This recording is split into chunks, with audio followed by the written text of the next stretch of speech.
आपको चैप्टर 13 के question answer कराने जा रही हूँ बेटा। देखो क्वेश्चन नंबर फर्स्ट है आपका, विच one of the following is not a viral disease, कि वायरल डिजीज़ कौन सी नहीं है। वायरल डिजीज़ क्या होती है बेटा, जो वायरस के थ्रू फैलती है। अब देखो इसमें से कौन सी ऐसी बीमारी है जो वायरस के थ्रू नहीं फैलती है। तो डेंगू है बेटा, एक वायरल डिजीज़ है। ये एड्स जो है, एक्वायर्ड इम्यूनो डेफिशिएंसी सिंड्रोम, ये भी एक वायरल डिजीज़ है। और इन्फ्लुएंजा भी एक वायरल डिजीज़ है। अब कौन सी, अब इन्फ्लुएंजा होती क्या है बेटा, जो नोज़ में होती है, लंग्स में होती है, थ्रोट में होती है, ये रेस्पिरेटरी सिस्टम में के थ्रू हमें हो जाती है और इसमें फीवर हो जाता है, एक्किंग होती है।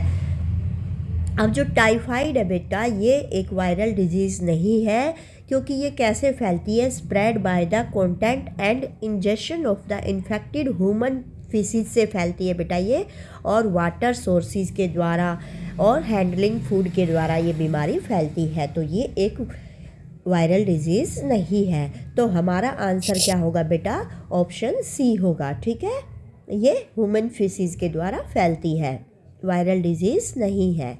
क्वेश्चन नंबर 2 देखिए बेटा, which one of the following is not a bacterial disease, bacteria के द्वारा, बैक्टीरिया मतलब जीवाणु के द्वारा कौन सी बीमारी नहीं होती है। कोलरा जो हैज़ा है बेटा, ये भी बैक्टीरियल डिजीज़ है आपकी। ट्यूबरक्लोसिस भी बैक्टीरियल डिजीज़ है। अब ट्यूबरक्लोसिस क्या होती है बेटा, टीबी, जो जिसको हम टीबी कहते हैं, जो हमारे लंग्स में होता है, जैसे हमें अगर लगातार खांसी होती रहे। अब कोलरा जो है, हैज़ा हमारे पेट में होता है बेटा, ये बैक्टीरिया के थ्रू होता है। जैसे ये हमारा इन्फेक्शन किसके द्वारा होता है, गंदे पानी के द्वारा हो जाता है, फूड के द्वारा हो जाता है। अब इन्फ्लुएंजा भी क्या है बेटा, इन्फ्लुएंजा जो है एक वायरल इन्फेक्शन है। ये वायरल के द्वारा मतलब वायरस के द्वारा होती है, ये रेस्पिरेटरी सिस्टम में होती है बेटा। इसमें फीवर हो जाता है, हमें एक हो जाता है, मतलब दर्द होने लगता है, और ये नोज़, लंग्स और थ्रोट के द्वारा होती है बेटा। ठीक है, तो ये एक हमारी बैक्टीरियल डिजीज़ नहीं है। अब ये एंथ्रेक्स क्या होती है बेटा, ये शीप और कैटल्स में होती है, और जिसके बाद ये ह्यूमन में ट्रांसमिटेड होती है। तो एंथ्रेक्स जो बीमारी है वो पशुओं में होती है, भेड़ में होती है, और फिर ये आदमी में हो जाती है, और ये भी एक आपकी क्या है, बैक्टीरियल डिजीज़ है।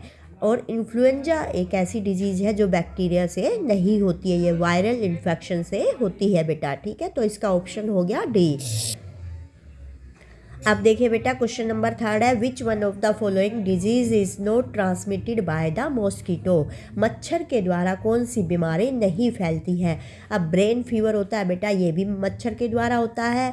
मलेरिया भी मच्छर के द्वारा होता है, आपको पता है। डेंगू भी मच्छर के द्वारा होता है। तो बचा कौन सा option, option number C, typhoid. ये जो टाइफाइड होता है बेटा, ये मच्छर के द्वारा नहीं होता है। अब देखो बेटा question number 4, which one of the following disease is not caused by the bacteria, कौन सी बीमारी बैक्टीरिया के द्वारा नहीं होती है। तो कौन सी बीमारी नहीं होती है बेटा, मलेरिया। ये बाकी सारी बैक्टीरिया से होती है, अभी आपने ऊपर वाले क्वेश्चनों में देखा। तो मलेरिया जो है ये प्रोटोजोआ के द्वारा होती है बेटा, तो इसका ऑप्शन रहेगा डी। क्वेश्चन नंबर 5 देखो बेटा, which one of the following disease is caused by the protozoa. अभी लास्ट क्वेश्चन में पढ़ा बेटा आपने, मलेरिया प्रोटोजोआ के द्वारा होता है। अब इसका भी ऑप्शन यही रहेगा, मलेरिया। क्वेश्चन को उसने क्या करा, अलग वे में पूछ लिया है, तो मलेरिया इसका आंसर रहेगा। प्रोटोजोआ के द्वारा क्या होता है बेटा, मलेरिया। अब ये प्रोटोजोआ होता क्या है बेटा, मच्छर जो होता है किसी इन्फेक्टेड पर्सन के शरीर से प्रोटोजोआ को ले लेता है, और वो दूसरे जो हेल्दी पर्सन होता है उसमें जाके इस प्रोटोजोआ को छोड़ देता है, और इससे क्या होता है, मलेरिया बुखार हो जाता है। क्वेश्चन नंबर 6 देखो बेटा, which one of the following has a long term effect on the health of an individual. Long term effect किस पे होता है बेटा, बहुत लंबा जो प्रभाव अपना छोड़ता है किसी की हेल्थ पे, स्वास्थ्य पे, किसी पर्सन के, तो वो क्या होता है बेटा, कॉमन कोल्ड तो नहीं होता है। लॉन्ग इफ़ेक्ट ये थोड़ी देर के लिए होता है। चिकन बॉक्स भी 1 हफ्ते के लिए हो जाता है। अब जो च्युइंग करते हैं हम टोबैको को, तंबाकू को जो हम चबाते हैं, उससे क्या होता है बेटा, लॉन्ग टर्म इफ़ेक्ट हो जाता है। तो इसका ऑप्शन रहेगा सी।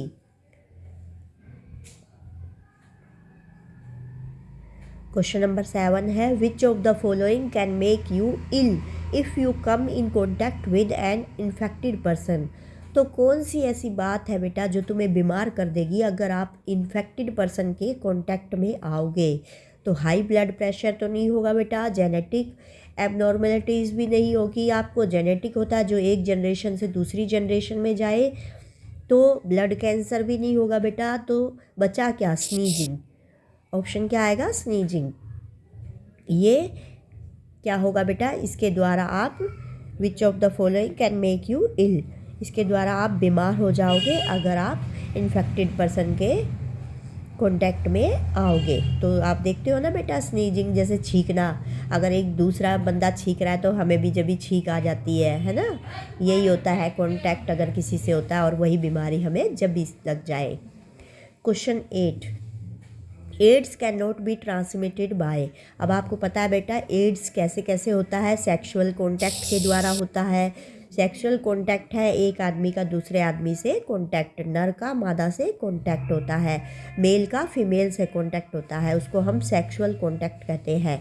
ब्रेस्ट फीडिंग से होता है और ब्लड ट्रांसफ्यूजन से होता है। अब किसके द्वारा नहीं होता है बेटा? हग्स के द्वारा। अगर हम एक दूसरे को हग करते हैं, गले मिलते हैं, तो ये एड्स ट्रांसमिटेड नहीं होता है, नहीं फैलता। तो ऑप्शन नंबर बी रहेगा इसका। क्वेश्चन नंबर 9 है आपका, making antiviral drugs is more difficult than making antibacterial medicine because.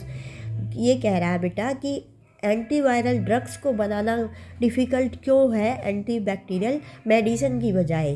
क्यों है बेटा? देखो एंटीवायरल ड्रग्स बनाना क्यों डिफ़िकल्ट है, क्योंकि इससे क्या होता है, वायरस है very few biochemical mechanism of their own.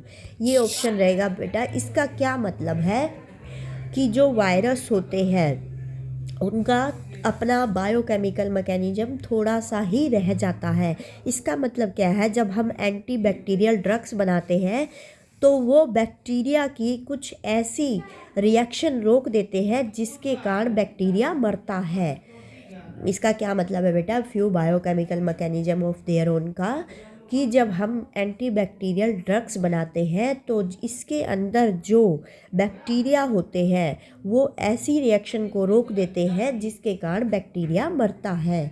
तो इसलिए एंटीबैक्टीरियल ड्रग्स बनाना मुश्किल है बेटा, एंटीवायरल ड्रग्स बनाना मुश्किल है एंटीबैक्टीरियल मेडिसिन की बजाय।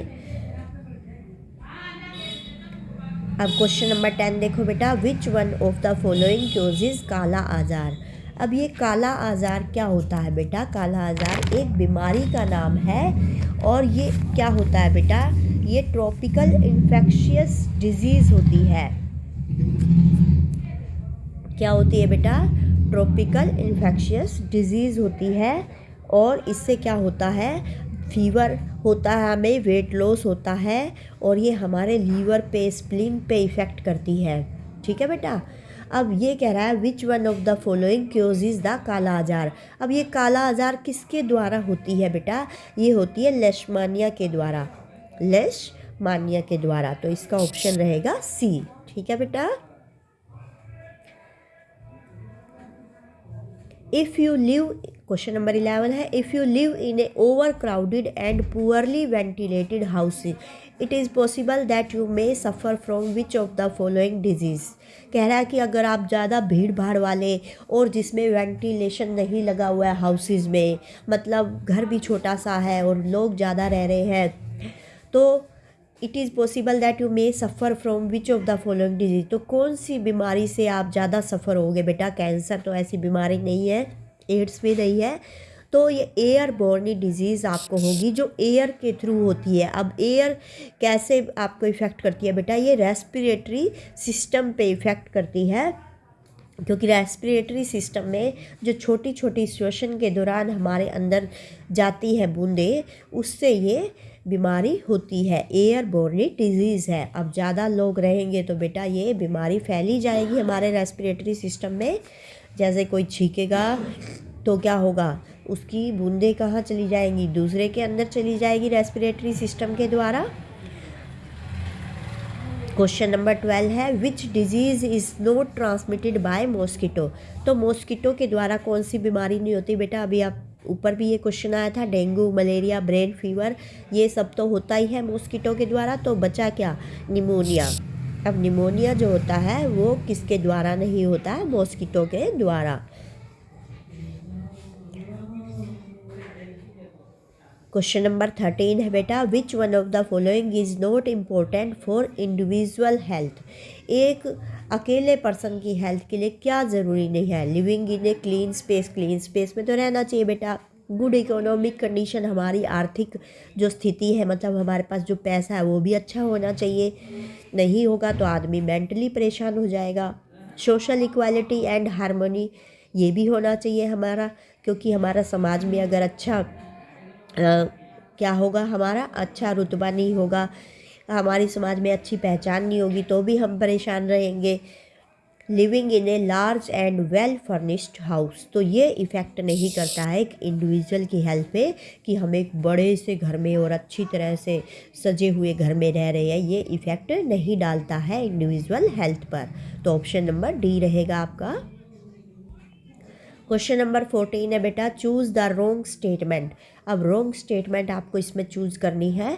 High blood pressure is caused by the excessive weight and lack of exercise. आपको पता है बेटा, हाई बीपी जो होता है वो ज़्यादा वेट बढ़ जाए और हम एक्सरसाइज ना करें तो इसके कारण होता है, ये तो करेक्ट स्टेटमेंट है।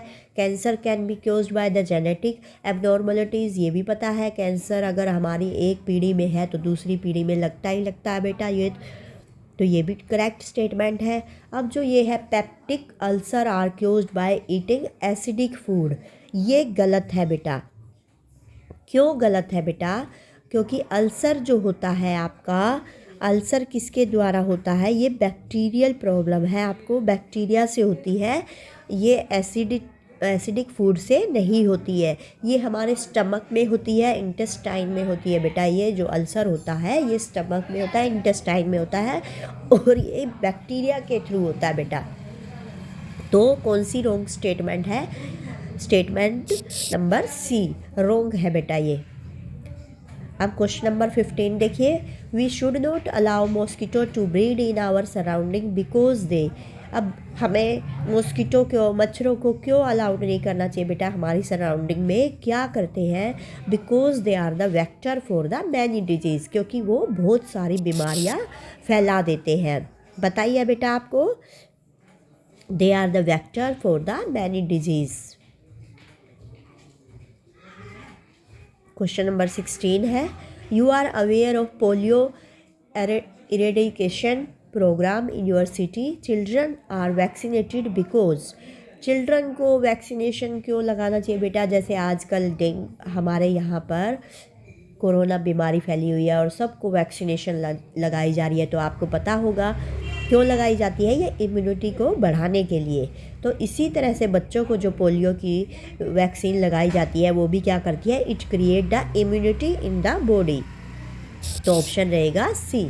इम्यूनिटी होती है जो हमारे शरीर में है, रोगों से लड़ने की पावर जो होती है उसको हम इम्यूनिटी कहते हैं। क्वेश्चन नंबर 17 है, virus which cause the hepatitis are transmitted through. अब ये हेपेटाइटिस क्या होता है बेटा? ये डिजीज़ होती है caused by the inflammation of the liver. अब ये क्या होता है? Inflammation of the liver. इसमें क्या होता है बेटा? Liver cells are attacked by the disease. एक बीमारी हमारे लीवर सेल्स में फैलती है, किसके द्वारा होती है? वो माइक्रोब या सब्सटेंसेस के द्वारा। तो वाटर क्या है एक बेटा? प्योर सब्सटेंस है। तो ये जो क्योज करेंगे जिसके कारण हेपेटाइटिस होगा वो किसके द्वारा होगा बेटा? वाटर के द्वारा। तो इसका ऑप्शन रहेगा बी। क्लियर है बेटा? नेक्स्ट क्वेश्चन देखिए, question number 18, vector can be defined as. Vector को हम अभी आपने देखा था, जो हमने कहा था mosquitoes are the vector that causes many diseases. अब वेक्टर का क्या मतलब होता है बेटा? वेक्टर क्या करते हैं? तो वेक्टर को हम कहेंगे, क्या कहेंगे बेटा?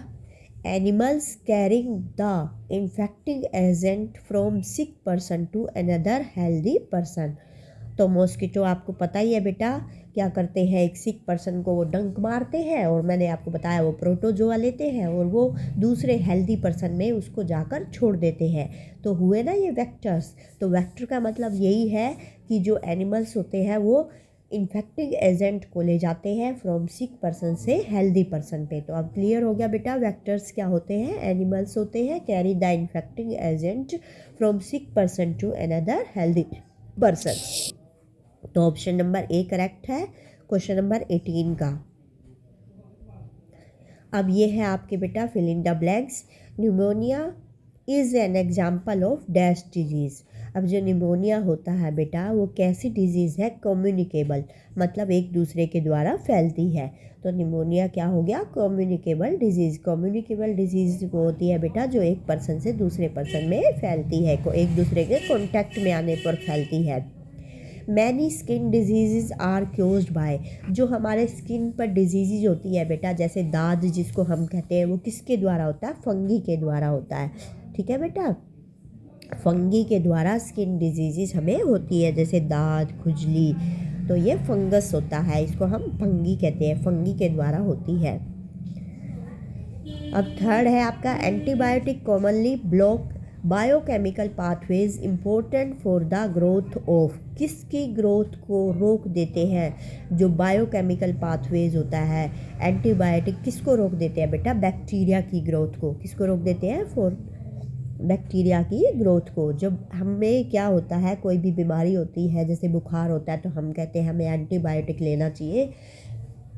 तो एंटीबायोटिक क्या करते हैं बेटा, ये बैक्टीरिया की ग्रोथ को रोक देते हैं। तो इसलिए हमने क्या करना चाहिए, क्या लेना चाहिए हमें, एंटीबायोटिक, किसके लिए, बैक्टीरिया की ग्रोथ को रोकने के लिए। Living organism carrying the infecting agent from one person to another are called. अभी आपको बताया था बेटा, एनिमल्स, लिविंग ऑर्गेनिज्म जो इन्फेक्टिंग एजेंट को ले जाते हैं एक पर्सन से दूसरे पर्सन पे, उनको हम क्या कहते हैं बेटा, वेक्टर्स। क्या कहते हैं, वेक्टर्स। ठीक है बेटा। Dash disease is continue for many days and causes the effect the on the body. तो कौन सी डिजीज़ होती है जो लंबे समय के लिए चलती है, वो होती है बेटा क्रोनिक डिजीज़। इसको लॉन्ग टर्म डिजीज़ भी हम कहते हैं। क्रोनिक डिजीज़ है बेटा, जैसे कैंसर हो जाता है, तो ये लंबे समय के लिए रहता है, लॉन्ग टर्म के लिए रहता है, तो यहाँ आएगा क्रोनिक डिजीज़। ठीक है बेटा, ओके, बाय बाय।